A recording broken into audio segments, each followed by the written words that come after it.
ang bagong Honda ADB 350 Adventure Scooter.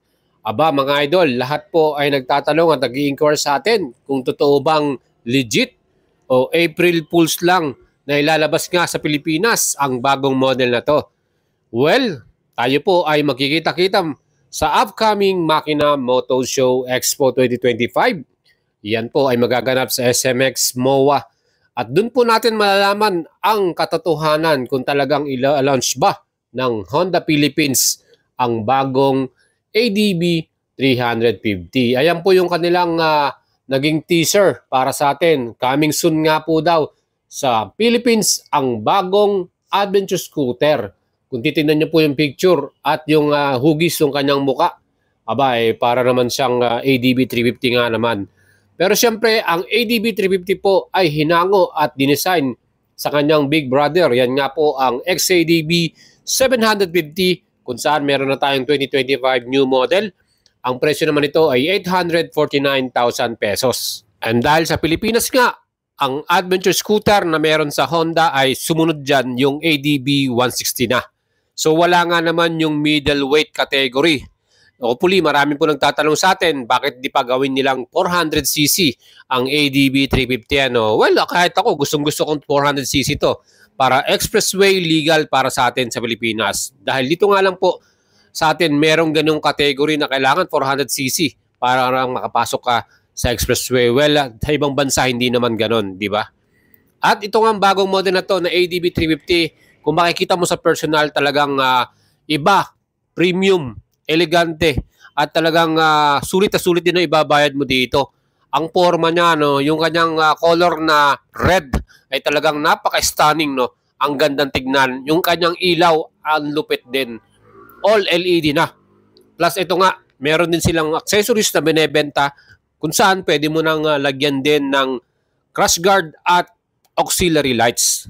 So hindi siya included dun sa unit mismo. So yan po ay accessories, meaning magbabayad ka ng extra para sa mga accessories mo. At ang ating makina dito ay merong total displacement, 330cc, single cylinder, single overhead camshaft, liquid cool, PGM FI, 4 valves, at ESP Plus with max power 21.5 kW at max torque 31.5 Nm. Ang bore by stroke 77mm by 70.8mm at ang kanyang compression ratio 10.5/1.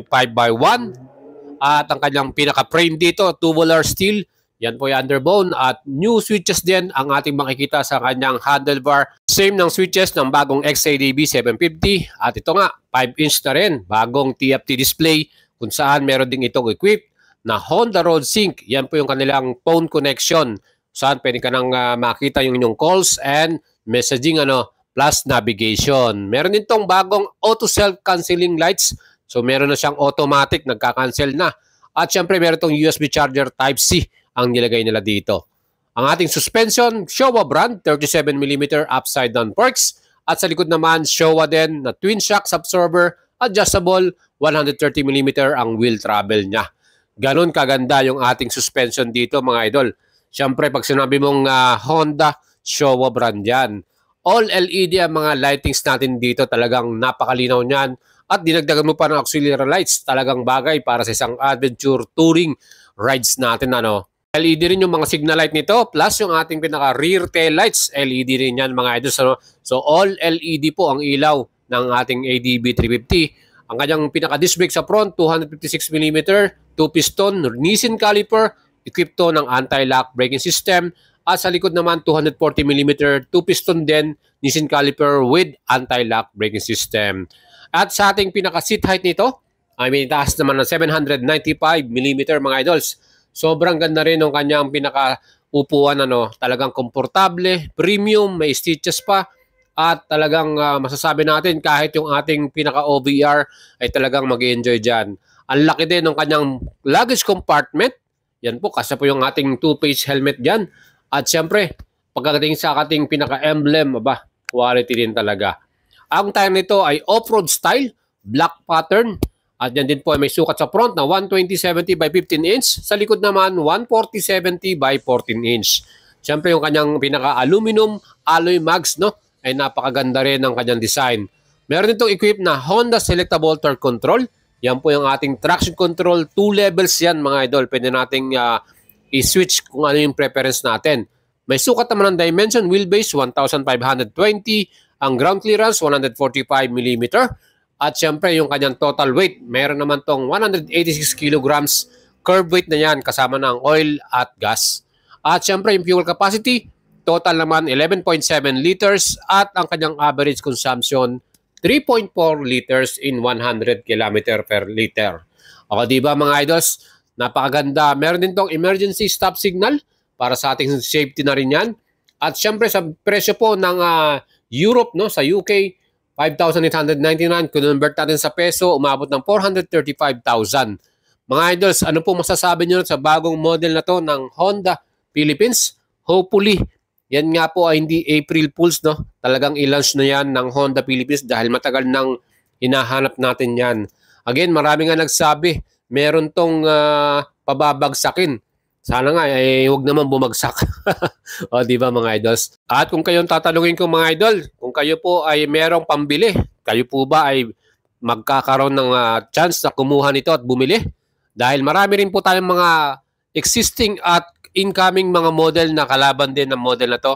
Gaya po sa Bristol, nilabasan nila ang Sontes 400G na may presyo naman niya ng 398,800. Ito 400cc na, expressway legal.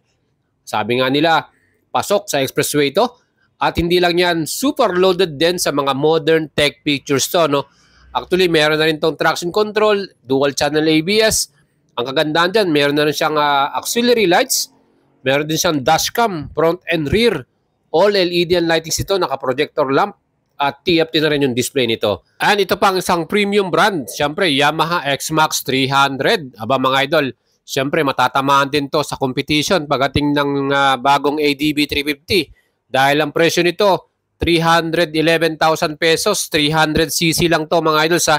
Kaya kung titingnan natin yung difference nila sa engine, yan din po ay medyo malaki ang magiging advantage ni ADB 350 dahil mas malakas yung kanyang engine type. Mga idols, syempre premium din ang ating gawa dito sa ating XMAX. Kita naman po ninyo yung kanyang pinaka mga ilaw, all LED, bagong electronic adjustable windshield, bagong TFT display, new USB Type-C charger at napaka-forma ng kanyang mga headlight design at taillight. And mas convenient para sa bagong rider ang mga features na to ng XMAX 300. Adjustable windscreen, electronic na siya.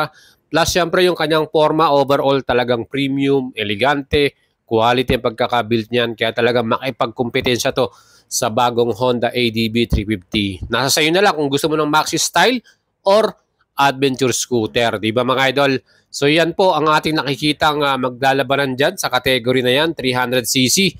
Pero para sa akin, kung may pera tayo pambili, why not, di ba? Nasa sa inyo na yan. At stay tuned sa ating YouTube channel. Magla-live tayo sa ating launching ng bagong model ng mga Honda dyan po sa makina. Kaya stay tuned sa ating YouTube channel at manood lang kayo sa ating live streaming. At sa mga pupunta sa event ng Makina Moto Show, kita-kits po tayo dyan mga idols. I-approach nyo lang ako.